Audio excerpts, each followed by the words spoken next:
Hello guys, how are you. English वाले sir की class में आपका स्वागत है। साथियों, आज मैं पूरा ठान के आया हूं, पूरा सोच के आया हूं कि आपको एक्टिव वॉइस को पैसिव वॉइस में बदलना सिखा के छोड़ूंगा और जो ऑलरेडी इस टॉपिक को जानते हैं उनको ऐसा मूल मंत्र दूंगा कि वो भी आसानी से किसी को भी सिखा सकते हैं। मुझे पता है आपका ध्यान इधर होगा, चलो देख लो, कुछ समझ लो। अरे आपको दिमाग लगाने की कोई आवश्यकता नहीं है, सारा दिमाग मैं लगाऊंगा। बस आप तो वीडियो को पूरा वॉच करना, क्योंकि आपकी एक्टिव पैसिव वॉइस की प्रॉब्लम का आज सॉल्यूशन होने जा रहा है। ठीक है, देखिए यहाँ पर जो लिखा हुआ है ना, इस चीज को हम एग्जाम्पल में समझेंगे तो अच्छे समझ में आएगा। जैसे मैंने यहाँ पे एक एग्जाम्पल लिखा, आई ईट पिज्जा, मैं पिज्जा खाता हूं। एक सेंटेंस है, ठीक है। अब देखिए सेंटेंस कितना भी बड़ा हो, जब हम एक्टिव वॉइस को पैसिव वॉइस में बदलते हैं तो सिर्फ 3 चीजों पे काम होता है, और वो चीजें हैं सब्जेक्ट, वर्ब और ऑब्जेक्ट। देखिए ऊपर वाला जो फॉर्मूला है वो एक्टिव वॉइस का है। एक्टिव वॉइस में सब्जेक्ट सबसे पहले आता है, उसके बाद वर्ब आती है। 0, 1, 2 का भी ध्यान मत दो, ये बहुत काम की चीज है। यही वो फॉर्मूला है जो आपका गलत नहीं होने देगा। तो सब्जेक्ट आता है, वर्ब आती है, उसके बाद ऑब्जेक्ट आता है। लेकिन जब हम इसको पैसिव वॉइस में चेंज करते हैं, ये पैसिव वॉइस का पैटर्न है, तो जो ऑब्जेक्ट होता है ना वो इस सीट पे आ जाता है, यानी सब्जेक्ट की सीट पे। यानी यहां से ये सेंटेंस शुरू होगा, पैसिव वॉइस शुरू होगा इस ऑब्जेक्ट से, यानी यहाँ पे जो ऑब्जेक्ट है वो सब्जेक्ट बनेगा, तो ऑब्जेक्ट से पैसिव वॉइस शुरू होगी। उसके बाद में वर्ब आएगी, तो वर्ब की हमेशा थर्ड फॉर्म आती है। यहाँ पे सिर्फ वर्ब लिखा है, फर्स्ट हो सेकंड हो कुछ भी हो, लेकिन यहाँ पे थर्ड फॉर्म ही आएगी। और उसके बाद में जो ये सब्जेक्ट है ना, वो यहाँ पे बाई लगा के इस सब्जेक्ट को हम ऑब्जेक्ट बना देंगे। बस आप ये ध्यान रखना, जो सब्जेक्ट है यहाँ चला जाएगा, जो ऑब्जेक्ट है यहाँ आ जाएगा। वर्ब कोई सी फॉर्म हो, आईएनजी फॉर्म हो, सेकंड फर्स्ट, वो थर्ड फॉर्म में चेंज हो जाएगी। ठीक है, अब ये क्या चीज है, ये वर्षों का अनुभव है। अभी मैंने जो आपको बातें बताई ना, बिल्कुल नॉर्मल बातें हैं, इनको सभी जानते हैं और थोड़ी देर में सीख भी जाते हैं। लेकिन एग्जाम में जो गलती होती है ना, वो इसी चीज की होती है कि यहाँ पे क्या आता है। तो अगर आपने ये समझ लिया तो फिर आपका कभी गलत नहीं होगा। इसलिए फॉर्मूला आज यहाँ पे ये काम करेगा। अब ये सेंटेंस आपके सामने है, इसको मैं चेंज करके बता रहा हूँ। आई ईट पिज्जा, मैं पिज्जा खाता हूँ। एक बात हमेशा ध्यान रखना, जब भी आप एक्टिव वॉइस को पैसिव वॉइस में चेंज करो ना, तो आपको सबसे पहले जिस चीज की आवश्यकता होगी ना, वो ऑब्जेक्ट होगा। तो ऑब्जेक्ट का पता कैसे लगाएं? इसकी एक सिंपल सी विधि तो ये है कि वर्ब के बाद ऑब्जेक्ट होता है। लेकिन अभी देखो, मैं यहाँ पे लिख दूं आई ईट, चलो यहीं पे लिखता हूँ 1 पिज्जा, मैं 1 पिज्जा खाता हूँ, या आई ईट 2 पिज्जा, मैं 2 पिज्जा खाता हूँ। ऐसा होता है सेंटेंस। तो अभी मैंने क्या बताया, वर्ब के बाद होता है, तो वर्ब के बाद तो 1 है, तो आप 1 को इधर ले आओगे, यानी ऑब्जेक्ट के यहाँ पे 1 आ जाएगा। 1 मेरे द्वारा रोजाना खाया जाता है, क्या सही आंसर नहीं है। तो इसके लिए बहुत सरल सी विधि है कि वर्ब से आपको जो वर्ब होती है ना, उससे क्वेश्चन करना है क्या, व्हाट, क्या। निश्चित ही आपको ऑब्जेक्ट का पता मिल जाएगा। तो आई ईट, मैं खाता हूं क्या, पिज्जा। यहां पे होता 1 पिज्जा, मैं खाता हूं क्या, 1 पिज्जा, 2 पिज्जा, बड़ा पिज्जा, छोटा पिज्जा, जो भी है ना वो पूरा आएगा। तो हमारा जो ऑब्जेक्ट है ना, जरूर नहीं कि वो 1 वर्ड का हो, 2 वर्ड का हो सकता है, 3 वर्ड का हो सकता है, 4 वर्ड का हो सकता है। लेकिन जब क्या से पूछेंगे ना, तो पूरा ही आंसर में आ जाएगा। मैं क्या खाता हूँ, 1 पिज्जा खाता हूँ। अगर आप 1 को हटा दो, जैसे माना आपने पूछा खाता हूँ क्या, और उसमें 1 पिज्जा लिखा हुआ है, आप ले आए सिर्फ पिज्जा को, तो 1 बेचारा भटक भटक के मर जाएगा। इसके साथ ही 1 पिज्जा, 2 पिज्जा, जो भी चीजें है ना, जैसे आपने लिखा आई रोट अ स्टोरी, मैंने एक कहानी लिखी, तो इसमें तो एक ही वर्ड है, क्या लिखी, एक कहानी। लेकिन ए लॉन्ग स्टोरी, एक लंबी कहानी, तो ए लॉन्ग स्टोरी 3 वर्ड हो गए ना। अच्छा ये भी हो सकता है, I wrote a long and beautiful story, मैंने एक लंबी और सुंदर कहानी लिखी, तो लंबी और सुंदर 4 वर्ड, 4 के 4 ऑब्जेक्ट आएंगे। क्या लिखी, लंबी और सुंदर कहानी। अगर आप सिर्फ कहानी को ले आए ना, तो लंबी और सुंदर, जो बेचारे कहानी के बच्चे थे, मतलब कहानी के पीछे चल रहे थे, वो सोचेंगे हमारी मदर किधर गई। तो इस बात का ध्यान रखना, क्या से सवाल करना। अच्छा, मोस्ट ऑफ क्या से आपको आंसर मिल जाएगा, अगर क्या से जो आंसर होगा ऑब्जेक्ट होगा। लेकिन क्या से ना मिले तो दूसरा एक क्वेश्चन है किसे, आप किसे से भी क्वेश्चन कर सकते हो अगर क्या से उत्तर ना आए तो। इसको मैं एग्जांपल में बता दूंगा। ठीक है, फिलहाल अपन काम आगे बढ़ाएं। तो मैं पिज्जा खाता हूं, तो मैं क्या खाता हूं, पिज्जा। तो यहां पे पिज्जा क्या बन गया हमारा, ये ऑब्जेक्ट है वो सब्जेक्ट बन गया, पैसिव वॉइस स्टार्ट हो गई, क्योंकि ऑब्जेक्ट को हम यहां पे ले आए, ऑब्जेक्ट को यहां पे ले आए। उसके बाद में अब यहां पे काम करते हैं। चलो यहां को छोड़ो, तुमसे गलत करवाता हूं। वर्ब यहां आएगी थर्ड फॉर्म के रूप में, ईट है, इसकी थर्ड फॉर्म क्या हो गई, ईटन। ठीक है, ये वर्ब को मैं नीचे ले आया, लेकिन यहाँ पे मस्ट है कि थर्ड फॉर्म ही आती है। इस बात को कभी मत भूलना। हम ऐसा कह सकते हैं कि मैंने 5 बार बोल दी बात, पैसिव वॉइस में थर्ड फॉर्म आती है, पैसिव वॉइस में थर्ड फॉर्म आती है। गणित में होता है ना स्क्वायर या घात, पता नहीं क्या लगाते हैं, मतलब इतनी बार बोल दिया, कभी भूलना ही मत। बस छोटी सी बात है, आप इतने बेवकूफ भी नहीं हो। तो पिज्जा ईटन। अच्छा, अब देखिए सब्जेक्ट यहाँ पे बाई लग के जाएगा, तो सब्जेक्ट को इधर बाई लगा के, अब ये थोड़ा ध्यान रखना, आई है सब्जेक्टिव फॉर्म, तो इसकी ऑब्जेक्टिव फॉर्म होगी मी। सबको बता देता हूं मैं, वैसे लिखवा भी दूंगा। आई इधर जाएगा तो मी में चेंज होगा, ही होगा तो यहाँ पे बाई हिम आएगा, सी होगा तो यहाँ पे बाई हर आएगा, दे होगा तो यहाँ पे बाई देम आएगा, वी होगा तो यहाँ पे बाई अस आएगा। कोई नेम होगा जैसे राहुल हो, नकुल हो, कोई भी नेम हो, लड़का हो, लड़की हो, तो जो नेम है वो आ जाएगा। यहाँ पे होता राहुल ईट्स पिज्जा, तो यहाँ पे बाई राहुल आ जाता। यहाँ पे कोमल होता तो बाई कोमल आ जाता। इस बात का ध्यान रखना।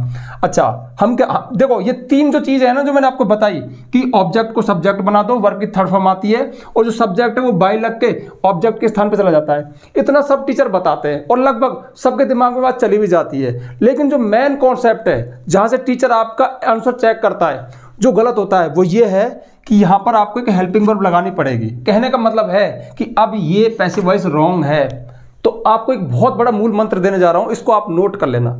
जब भी आप एक्टिव वॉइस को पैसिव वॉइस में चेंज कर रहे हो ना, तो आप ऊपर दिए गए सेंटेंस से 2-3 चीजें बदल देते हो, यानी इसको इधर ले आए, इसको इधर ले गए, नॉर्मल बात है। इसको थर्ड फॉर्म में चेंज कर दिया, लेकिन कोई चीज बाहर से आएगी।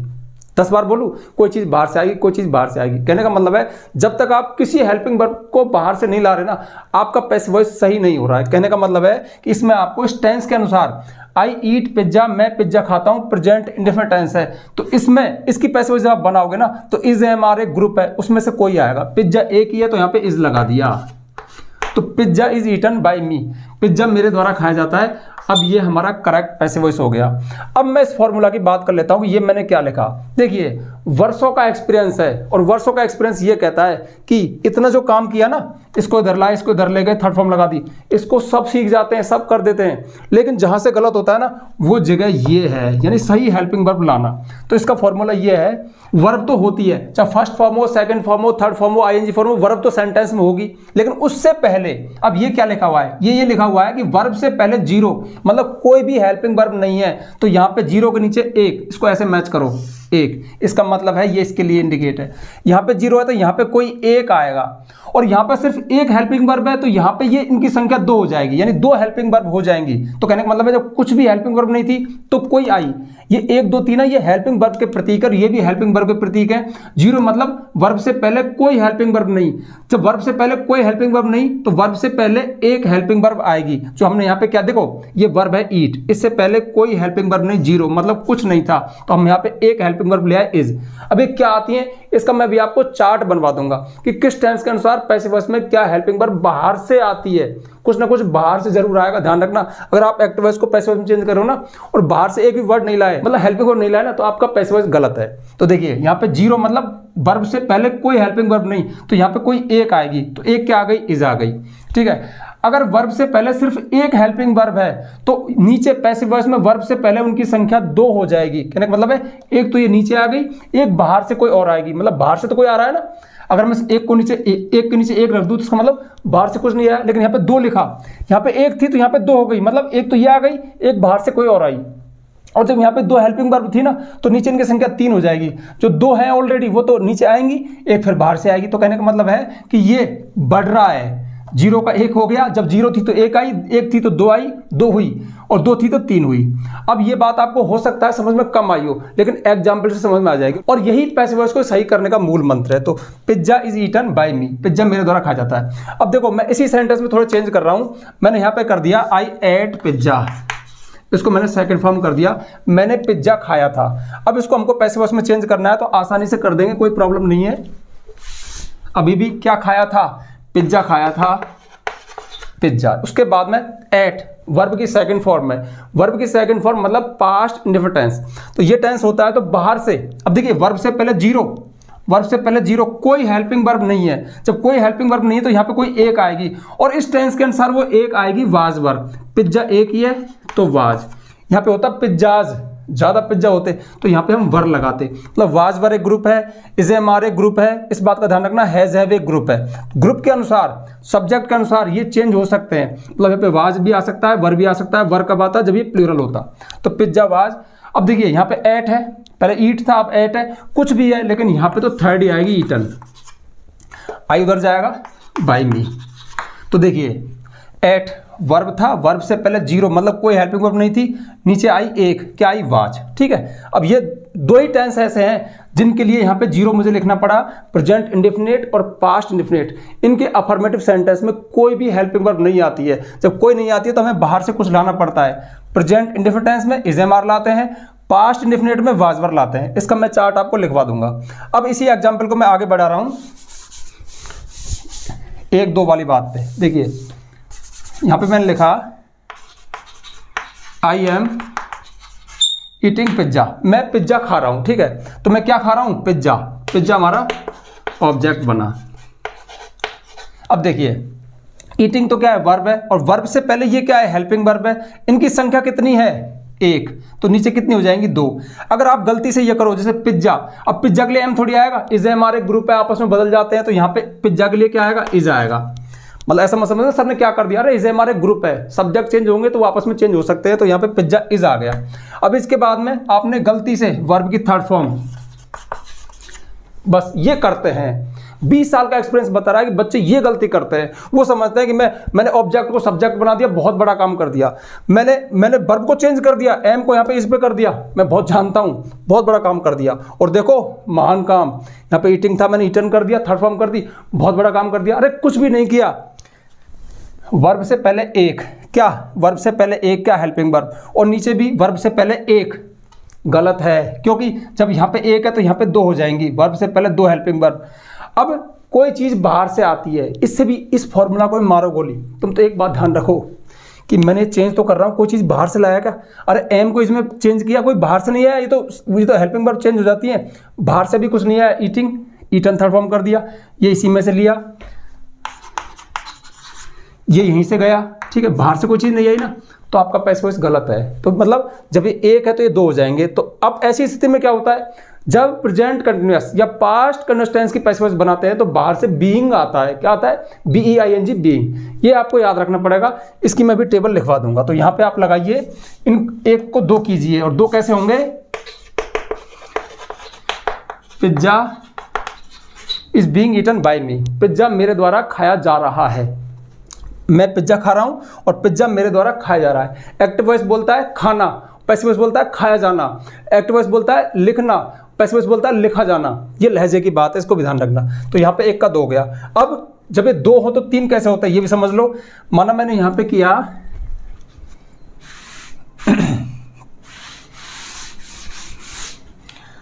आई विल हैव ईटन पिज्जा, मैं पिज्जा खा चुका हूँगा।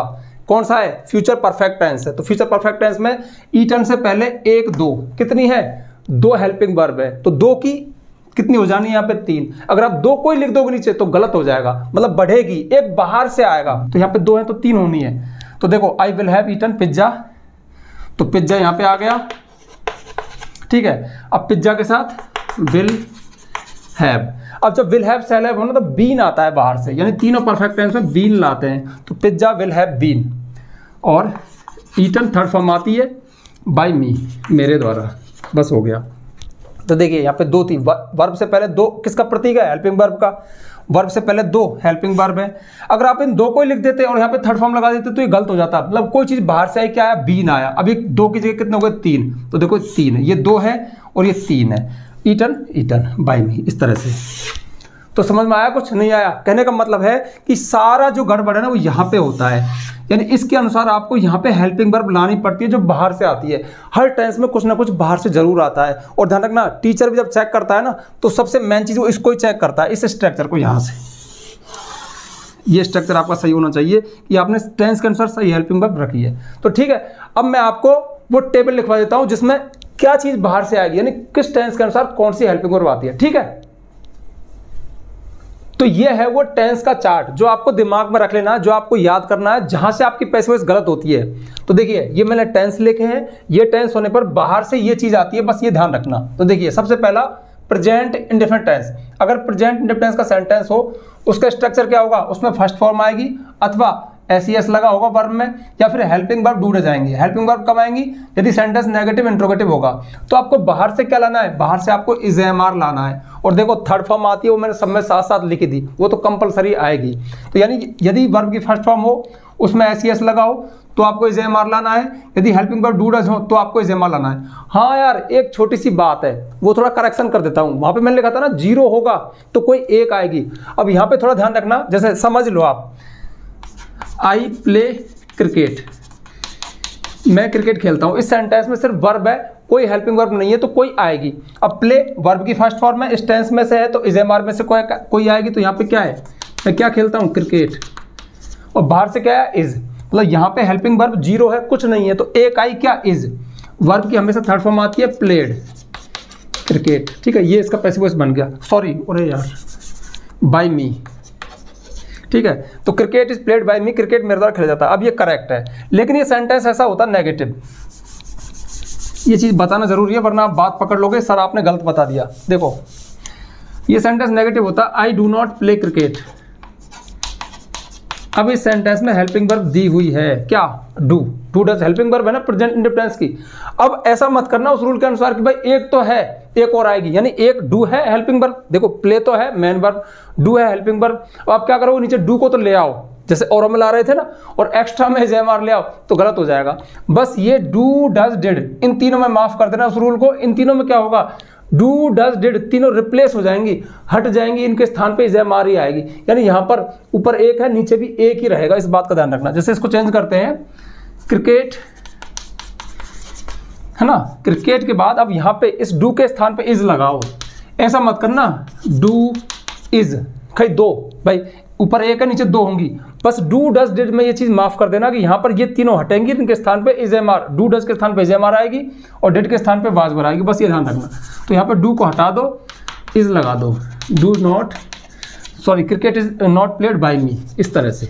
बस इस बात का ध्यान रखना, कहने का मतलब डू डज डिड तीनों हटेंगी और इज एम-आर वाज वर आएंगी, बस ये ध्यान रखना, ठीक है। ये हो गया। अगला देखो, पास्ट इंडेफिनिट टेंस हो तो उसमें क्या होता है, सेकंड फॉर्म होती है, सेकंड फॉर्म, और हेल्पिंग वर्ब अगर नेगेटिव इंट्रोगेटिव हो तो डिड होती है। तो यहाँ पे आपको बाहर से क्या लाना है, वाज वर लाना है, और थर्ड फॉर्म तो लगेगी। कहने का मतलब है सेकंड फॉर्म होगी तो भी आप वाज वर लाओगे, और डिड हो तो डिड हटेगी तब वाज वर आएगी। सेम इन दोनों का सेम सीन है। अगला है present continuous tense, past continuous tense और फ्यूचर कंटिन्यूअस टेंस की पैसिव वॉइस नहीं बनती है, तो सिर्फ प्रेजेंट कंटिन्यूअस, पास्ट कंटिन्यूअस। अब प्रेजेंट कंटिन्यूअस टेंस में क्या होता है, इज एम-आर आईएनजी फॉर्म आती है, और पास्ट कंटिन्यूअस टेंस में क्या होता है, वाज वर आईएनजी फॉर्म आती है। ये इनके टेंस के स्ट्रक्चर हैं। इन दोनों में हम क्या लगाएंगे, बाहर से बीइंग आएगा, ठीक है, बीइंग प्लस वर्ब की थर्ड फॉर्म तो कंपलसरी आती है। तो आपको क्या करना है, इज एम-आर तो रहेंगे, हाँ इज एम-आर सब्जेक्ट के अनुसार चेंज हो सकते हैं। अगर सब्जेक्ट प्लूरल है तो आर आ जाएगा, आई है तो एम आ जाएगा, सिंगुलर के साथ इज आएगा। ऐसी वाज वर सिंगुलर प्लूरल का चक्कर है। तो ये तो ऑलरेडी रहेंगे, डबल किससे होंगे, बीइंग से। यानी एक तो दी गई है और दूसरी क्या आएगी, बाहर से बीइंग। वाज वर दिया हुआ है, बाहर से क्या आएगा, बीइंग, तो इज एम-आर के साथ अटैच होगा बीइंग, फिर आएगी वर्ब की थर्ड फॉर्म। अच्छा इसको कैसे याद रख सकते हैं, देखो अगर आईएनजी फॉर्म वाला सेंटेंस आए यानी कंटिन्यूअस टेंस आए तो आईएनजी जैसी कोई चीज आएगी बाहर से, कोई आईएनजी फॉर्म होती है जैसे गोइंग, सॉरी गोइंग का तो बनेगा नहीं, जैसे प्लेइंग, ईटिंग, तो बाहर से बीइंग लाओगे, यानी आईएनजी में आईएनजी वाली जैसी कोई चीज आती है। ऐसे याद रख सकते हो, एक ट्रिक है, ठीक है। तो बीइंग प्लस वर्ब का थर्ड फॉर्म आएगा कंटिन्यूअस टेंस में। अगला है present perfect tense, past perfect tense, future perfect tense. तो इन तीनों में यहाँ पे हैज हैव प्लस वर्ब का थर्ड फॉर्म, पास्ट परफेक्ट में हैड प्लस वर्ब का थर्ड फॉर्म, और फ्यूचर परफेक्ट टेंस में विल हैव अथवा शैल हैव प्लस वर्ब का थर्ड फॉर्म। इन तीनों में बाहर से बीन आएगा, तो तीनों परफेक्ट टेंस में बीन आता है। वैसे एक बात बताऊं यार, इतना लंबा चौड़ा प्रोसीजर नहीं है, जल्दी से याद कर सकते हो। प्रेजेंट इंडेफिनिट टेंस में is am are, past indefinite tense में वाज वर, दोनों कंटिन्यूअस टेंस में बीइंग, क्योंकि आईएनजी वाले सेंटेंस में आईएनजी जैसी कोई चीज आएगी जो बीइंग आती है, और तीनों परफेक्ट टेंस में बीन आता है। बहुत सिंपल है, ठीक है। तो देखो हैज हैव तो रहेंगे, इनके साथ बीन लगेगा, थर्ड फॉर्म। हैड रहेगा, बाहर से बीन आएगा, third form. Will have shall have रहेंगे, बाहर से बीन आएगा। अब देखो हैड एक ही है तो एक से डबल क्या हो गया, हैड बीन, फिर third form. Will have shall have दो हैं, बाहर से आएगा बीन, तो फिर तीन नहीं हो गए, दो के तीन हो गए, उस तरह से। आगे हैं मॉडल्स। अब देखिए मॉडल वाले सेंटेंस में मॉडल है can, could, may, might, will, shall, would, should, must, ought to। अगर मॉडल वाला सेंटेंस हो तो मॉडल के साथ हम बी लगाते हैं, तो मॉडल तो रहेगा, हटेगा नहीं, रहेगा। और साथ में क्या आ जाएगा, इनके साथ में बाहर से क्या आएगा, बी आएगा, और थर्ड फॉर्म आती है। इसके अलावा फिर इंपरेटिव सेंटेंस हो, जैसे open the door, shut the Windows, इस तरह का सेंटेंस हो, तो इनमें बाहर से क्या आता है, इनमें बी आती है। और थर्ड फॉर्म तो भाई इसका मूल मंत्र आता ही है। तो आप इस चार्ट को स्क्रीनशॉट ले लो या नोट कर लो, बहुत काम का है। यानी गलती यहीं से होती है, मतलब हमें थर्ड फॉर्म का पता है, ऑब्जेक्ट सब्जेक्ट बनता है पता है, भूलेंगे तो ये, गलती करेंगे तो इसकी गलती नहीं करनी है, इसको आप नोट कर लो। तो अब मैं कुछ एक एग्जाम्पल देता हूँ मिक्स में, ताकि आपके समझ में आ जाए, ठीक है। और चलिए अब चीज़ों को थ्योरेटिकल तो देख लिया, अब प्रैक्टिकल में देखते हैं, कुछ एग्जाम्पल है, इनको सॉल्व करते हैं। I am writing some short poems, मैं कुछ शॉर्ट पोएम लिख रहा हूं। मैंने क्या बताया, जब एक्टिव को पैसिव में चेंज कर दो, सबसे पहले क्या, वर्ब में क्या लगा दो। आई एम राइटिंग में लिख रहा हूं क्या, तो क्या लिख रहा हूं, सम शॉर्ट पोएम्स। ऐसा मत करना सिर्फ पोएम्स को ले आओ, सम शॉर्ट पोएम्स हमारा पूरा ऑब्जेक्ट है, तो सम शॉर्ट पोएम्स ऑब्जेक्ट बन गया। उसके बाद में अब देखिए एम राइटिंग कौन सा टेंस है, प्रेजेंट कंटिन्यूअस टेंस, तो इसमें इज एम आर तो रहेंगे, डबल होंगे, दो होंगे, किससे, बीइंग बाहर से आएगा। तो सम शॉर्ट पोएम्स के साथ हम एम नहीं लगा सकते, ये ज्यादा है तो यहाँ पे आर। मैंने बताया ना ये अदला बदली हो जाती है, इज एम आर ग्रुप है, आपस में सब्जेक्ट के अनुसार चेंज होते हैं। तो सम शॉर्ट पोएम्स आर, ज्यादा है तो आर लगा दिया, एक ही पोएम होती तो इज लगाते, आर। अब बाहर से क्या आएगा, जल्दी से पता है क्या करेंगे, जल्दी से, अच्छा थर्ड फॉर्म आती है, यहाँ पे राइटिंग का रिटर्न कर दे, और ये हो गया गलत, नहीं बाहर से कुछ लाओ, वो आएगा बीइंग। तो देखो डबल हो गई ना, यहाँ पे सिर्फ इज एम आर था, आर बाहर से आया बीइंग, तो यहाँ पे डबल हेल्पिंग वर्ब हो गई, बस ये हो गई तो करेक्ट है। तो आर बीइंग, रिटर्न। अब उसके बाद में सब्जेक्ट को ऑब्जेक्ट बना दो बाय लगा के, आई उधर जाएगा तो मी में चेंज होगा, मैंने आपको बता दिए थे, आई है तो मी में होगा, ही है तो हिम में, सी है तो हर में, वी है तो अस में, दे है तो देम में, इस तरह से। अगला देखो, सी हैज वॉश्ड माई ड्रेसेज, वह मेरी ड्रेसेज धो चुकी है, तो वो क्या धो चुकी है, माई ड्रेसेज, तो माई ड्रेसेज इसमें ऑब्जेक्ट है, इसको सब्जेक्ट बनाया। उसके बाद में अब देखिए has washed present perfect tense है, और प्रेजेंट परफेक्ट टेंस की पैसे में बाहर से क्या आता है, बीन आता है। अब भाई ये तो याद रखना पड़ेगा, इसमें तुम्हारी कोई टीचर हेल्प नहीं करेगा, याद तो करना ही पड़ेगा तभी सही होगी। तो माई ड्रेस हैज। अब देखिए ड्रेस एक होती तो हम हैज को ले आते, लेकिन ज्यादा है तो हैव, बाहर से क्या लाओगे, बीन। अभी एक था, अब हैव बीन दो हो गई, एक का दो हो गया, करेक्ट है। अच्छा अगर आपको परफेक्ट टेंस की पैसिव बनानी है तो बहुत इजी है, क्योंकि परफेक्ट टेंस में तीनों में हमेशा थर्ड फॉर्म आती है, और पैसिव में भी थर्ड फॉर्म चाहिए, तो इसको जो की तो ले आओ नीचे, वॉश्ड, ठीक है। अब सी इधर जाएगा, लेकिन बाय लग के, अब सी उधर जाएगा तो किस में चेंज होगा, हर में, इस बात का ध्यान रखना, ठीक है। आई लाइक हर, मैं उसको पसंद करता हूँ, ये मैंने दो एग्जाम्पल ले लिए, ठीक है, एक तो ये रहा एक ये रहा, पहले इसको समझ लो। आई लाइक हर, मैं उसको, हाँ सॉरी, आई लाइक हर। अब मैं पसंद करता हूँ क्या, कोई आंसर नहीं आया, तो मैंने क्या बताया कि मोस्ट ऑफ तो क्या से आंसर आ जाएंगे, लेकिन कई बार क्या से आंसर नहीं आया, तो दूसरा क्वेश्चन क्या है, किसे। तो आई लाइक हर, मैं पसंद करता हूं क्या, कुछ उत्तर नहीं।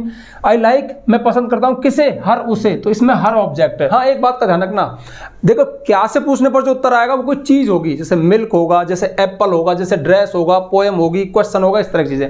लेकिन जब किसे से पूछोगे ना, तो जो उत्तर आएगा वो कोई प्रोनाउन की थर्ड फॉर्म होगी, ऑब्जेक्टिव फॉर्म होगी, जैसे हिम होगा, हर होगा, देम होगा, अस होगा, या फिर कोई नाम होगा। इसी में देख लो ना, आई लाइक मोहन, मैं मोहन को पसंद करता हूं किसे, मोहन को। I like Gopi, I like Kavita, I like Rani, I like her, I like him, इस तरह से होगा, मतलब ऑब्जेक्टिव होता है। अब इस हर को यहां पे लाना है, सब्जेक्ट बनाना है, लेकिन ध्यान रखना सी को आप इधर से इधर ले गए थे तो हर में चेंज किया, ठीक है, ऑब्जेक्टिव फॉर्म में।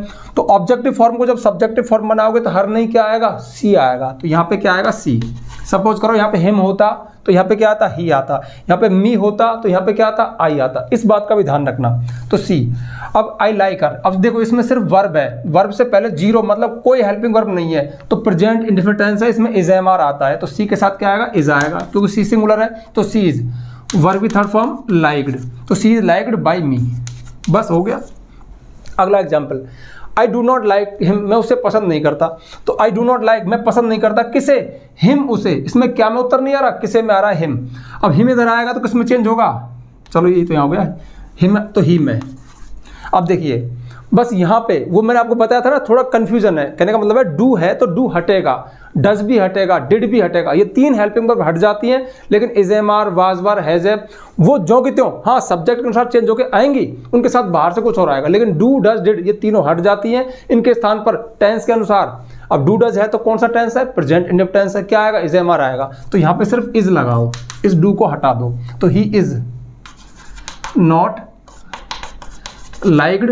अब आई इधर जाएगा तो बाय मी, बस हो गया। पढ़ के देख लो, I do not like him, मैं उसे पसंद नहीं करता। He is not liked by me, वह मेरे द्वारा पसंद नहीं किया जाता है। पसंद करना एक्टिव वॉइस, पसंद किया जाना पैसिव वॉइस, लिखना एक्टिव वॉइस, लिखा जाना पैसिव वॉइस, ये पैसिव वॉइस का लहजा है। तो इस बात का ध्यान रखना। I can solve this question, मैं इस प्रश्न को हल कर सकता हूँ। ये मॉडल में से है कैन। देखो यहाँ पे कैन हो, कुड हो, मे, माइट, शुड, अगर ये हो तो आपको याद आ जाए किसकी? बी। बाहर से कुछ तो आएगा, बी आएगा। तो आई कैन सॉल्व, मैं हल कर सकता हूँ क्या? दिस क्वेश्चन, यह है प्रश्न। तो दिस क्वेश्चन को हमने सब्जेक्ट बनाया।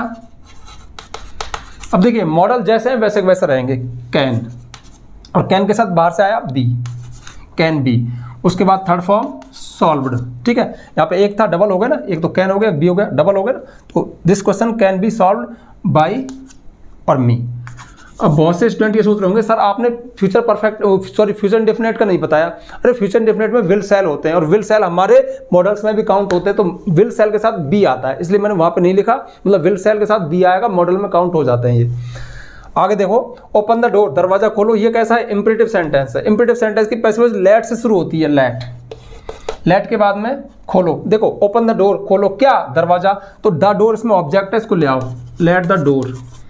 अच्छा, इंपरेटिव सेंटेंस में बाहर से क्या आता है? बी आता है, तो बी लगा दो यहाँ पे ऑब्जेक्ट के बाद, लेट द डोर बी। और पैसिव वॉइस में थर्ड फॉर्म तो आती है, तो ओपन की थर्ड फॉर्म ओपन हो जाएगी।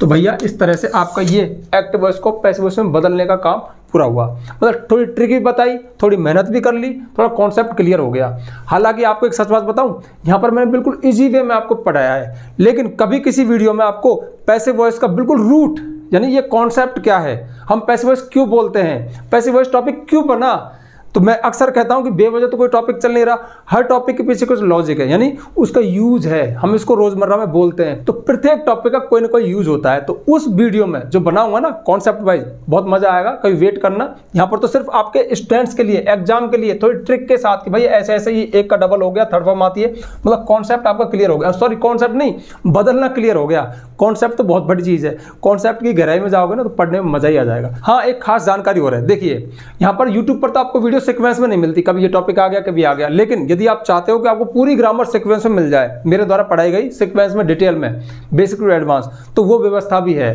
प्ले स्टोर पर जाइए, महेश गुरुजी एप्लीकेशन डाउनलोड कीजिए, उसके पेड कोर्स में आपको कंप्लीट इंग्लिश ग्रामर कोर्स मिलेगा, जिसमें हमने सारे इंग्लिश ग्रामर को सीक्वेंस में यानी 1 by 1 करके कवर किया विद पीडीएफ नोट्स। मेहनत लगी है तो उसकी नाम मात्र की फीस है, मतलब बहुत ज़्यादा फीस नहीं है, आप चाहो तो परचेज कर सकते हो। परचेज नहीं करना चाहते तो यूट्यूब पर आपका वेलकम है, धड़ल्ले से पढ़ाते हैं, पढ़ाते रहेंगे, सारे कॉन्सेप्ट क्लियर करेंगे, लेकिन वहाँ पर आपको थोड़ा डिटेल में मिलेगा और सीक्वेंस में मिलेगा, मतलब एक साथ सारी चीज़ें मिल जाएंगी। तो ठीक है भैया, इसको आप नोट करो। उससे पहले जल्दी से वीडियो को लाइक कर दो, ज़्यादा से ज़्यादा शेयर किया करो, बहुत काम वीडियो है। और यदि आप चैनल पर नए आए हो तो चैनल को सब्सक्राइब करना, बेल आइकन प्रेस करना, ताकि आपको आने वाले वीडियोस की नोटिफिकेशन मिल जाए।